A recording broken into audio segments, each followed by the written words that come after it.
Okay, so we've just seen Hubble's law, and that tells us that the further away a galaxy is, the faster it is receding from us. And we just like to put that now on a slightly more robust footing. And so there's a sort of standard conceptual idea that people have about this, which is, if you imagine having galaxies which are on the surface of a balloon and you blow the balloon up, all of the galaxies move away from all of the other galaxies. So the universe there is the surface of the balloon, and everything moves away from everything else as you blow the balloon up. And we can just imagine what's going to happen there. So if I draw a triangle here, and therefore I have on this triangle obviously 3 points, let's call that 1, 2, and 3. And then there are some distances between them. So distance r1, 2 is just equal to the vector r1 minus r2, and then r2, 3 is equal to r2 minus r3. And then let's have r3, 1, which is equal to r3 minus r1. And we're going to now allow that triangle to expand uniformly.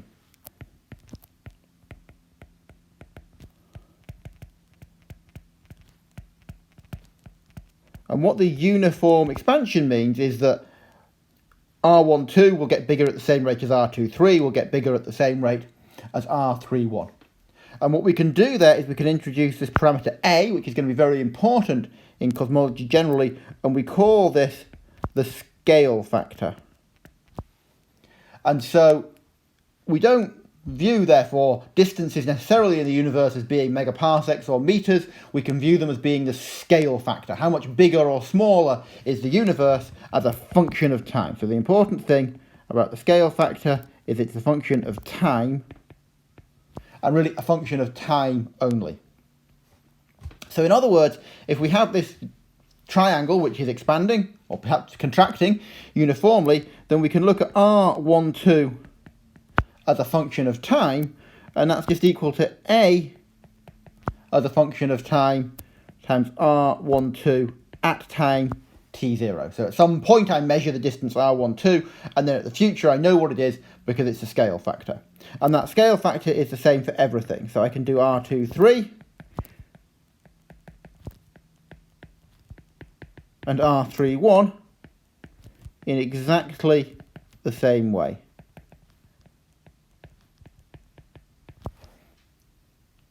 And so this is what's going to happen. And then we can go further. We can imagine we're sitting on 1 or 2 or 3, and we're looking at galaxies 2 and 3, if we're sitting on number 1, and look at the velocity that we get.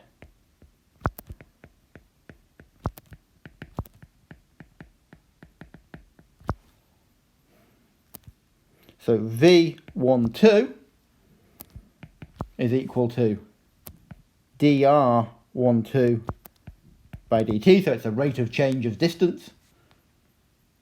And we'll write that as a dot. Always use the dot here to denote the differential with respect to time. A dot times r1, 2 of t0. So it's the rate of change, the velocity is the rate of change of the scale factor times that t0, r1, 2 at that t0.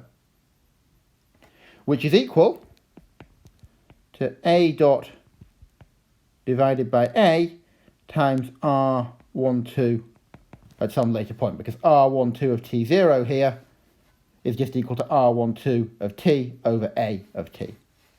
I.e., what we have here is just t0 is equal to r1, 2 of t over a of t. We've just substituted that in. And similarly, you could do the same thing for v2, 3 and for v3, 1. I don't need to do that. I'll write down v3, 1 maybe just for completeness. v3, 1 equals dr3, 1 by dt equals a dot r3, 1 of t0 equals a dot over a r3, 1 of t. And 2, 3 is exactly the same. And what you can then look at this is you can say, well, this is a velocity, v, a velocity. This is a distance, d, okay? It's not, it's written as r, but it's just a distance. And then this thing here, a dot over a, is something else, and we're going to say this is h. So in other words, I can write out, this looks like the Hubble law, so every galaxy is moving away from every other galaxy. I've got a velocity and I've got a distance, and they're linked by this proportionality constant, which is h, which is equal to a dot over a. It's the rate of change of the scale factor normalized by the scale factor.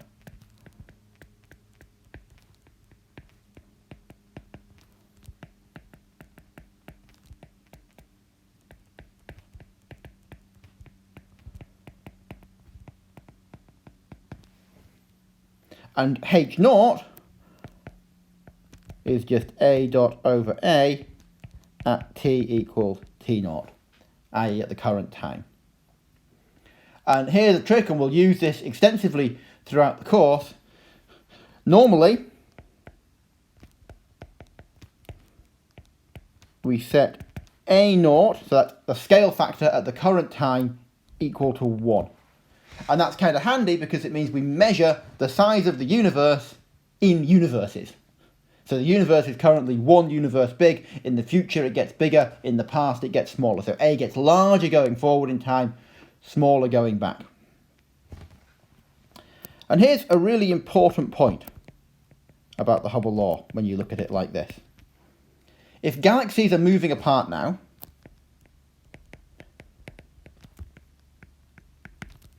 then you can reverse the clock.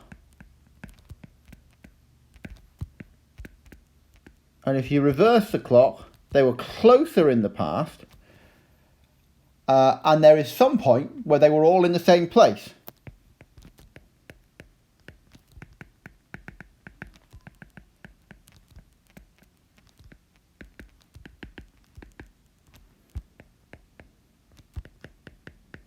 And so Hubble's law actually provides you with an estimate of how long it's going to take to get galaxies from all in the same place to the separations you see now. So there's some t0, the age of the universe, which is just essentially the distance between 2 points divided by the velocity that you measure. So if I look at a galaxy, it's moving away from me at some speed. If I go back at that constant speed, I can work out how long it takes to cover the distance, and that tells me how old the universe is. And I can write that, of course, as R12 over then the Hubble law, h naught R12, because V equals h naught d, and therefore I get 1 over h0. So a really important point, the inverse of the Hubble constant gives the age of the universe, roughly.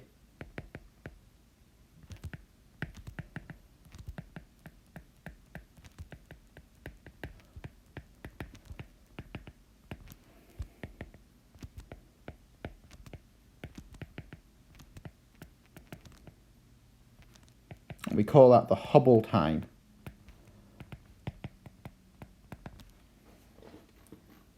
And currently,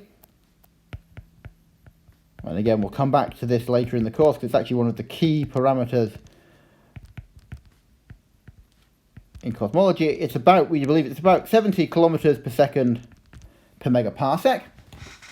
And you'll notice this is just in units, therefore, of per second, because this is a unit of distance. Kilometers is a unit of distance, and megaparsecs is a unit of distance. It's just a convenient way of explaining this, because for every megaparsec I go away, my galaxy recedes 70 kilometers per second faster. So a galaxy at 1 megaparsec recedes at 70 kilometers per second, at 2, 140, at 10, at 700, and so forth.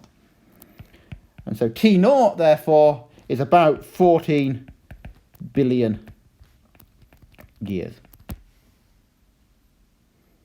And so, as I say, dimensionally, it's important to note h naught is a rate. It's per unit time. So this all looks great. We've introduced this thing called the scale factor, but I've already told you cosmology is an observational science. So I don't want to measure necessarily the scale factor. You know, if the universe is one universe big now, how do I measure that scale factor in the past? We haven't talked about measuring scale factors. And so there's an important thing we need to do now, which is we need to take the scale factor and we need to relate that to an observable. And the observable, actually, very handily, is the redshift. So if I imagine I've got a couple of galaxies, and I'm drawing these very badly, let's try that again. If I imagine I have a couple of galaxies, and I'm really not very good at drawing, so here we are, a couple of spiral galaxies, and they are moving away from each other in what we call the Hubble flow, i.e. the expansion of the universe.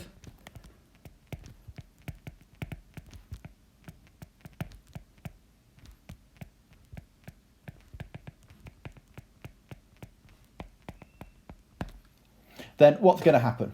Well, I'm going to measure a velocity. I'll do this differentially here. dv is just h dr. Okay, which is equal to a dot over a dr. And then I can come back to the Doppler effect, and I'm going to make a slightly different point now, which is, although we use the Doppler effect, what we're seeing in the universe, and this is important to remember as well, is we're not seeing objects which are moving through space, we are seeing space itself expanding. So although we get away with using the Doppler effect, there is a subtle difference in what we're dealing with. So that means, again, differentially, d lambda over lambda is equal to dv over c. So I'm writing this slightly different, rather than writing lambda obs over lambda rest equals 1 plus v over c. I'm writing a change in wavelength over wavelength is equal to v over c, basically, but differentially. So d lambda over lambda is equal to, well, dv, which is here, a dot over, which is up here, sorry, which is a dot over a dr, then of course divided by c. I can remember that a dot here, a dot is just, remember, dA by dt, so I've got dA by dt dr over c. Okay, and so I can write that as being equal to a dot over a dt, because this is a distance divided by a speed, which is equal to dA over a. And if I integrate that, I've got the integral of d lambda over lambda equals the integral of dA over a. That, of course, becomes a logarithm, i.e. log lambda is proportional to log a, or taking rid of the logs, lambda is proportional to a. So in other words, as I get redshifted, that redshift is therefore telling us something quite profound about the scale factor of the universe. So I can write that from the definition of redshift.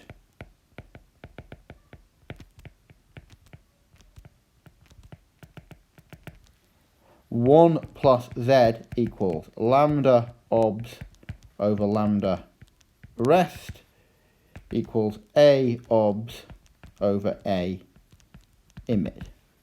Okay? So in other words, the redshift, or 1 plus the redshift, is equal to this. We've already seen that, and that's equal to the scale factor where the light is observed, divided by the scale factor where the light was emitted. And we observe a obs is just a0, it's the current time, and I've already said we assume that is 1. So therefore what I get is I get that 1 plus z is what is equal to 1 over a. And that's a really important feature, because what it tells me is that measuring a redshift gives me a direct measurement of the scale factor of the universe.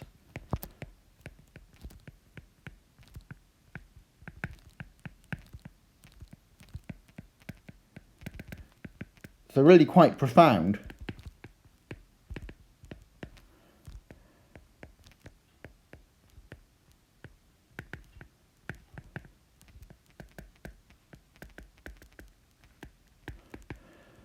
And what that means, for example, is if I look at a galaxy at redshift 1,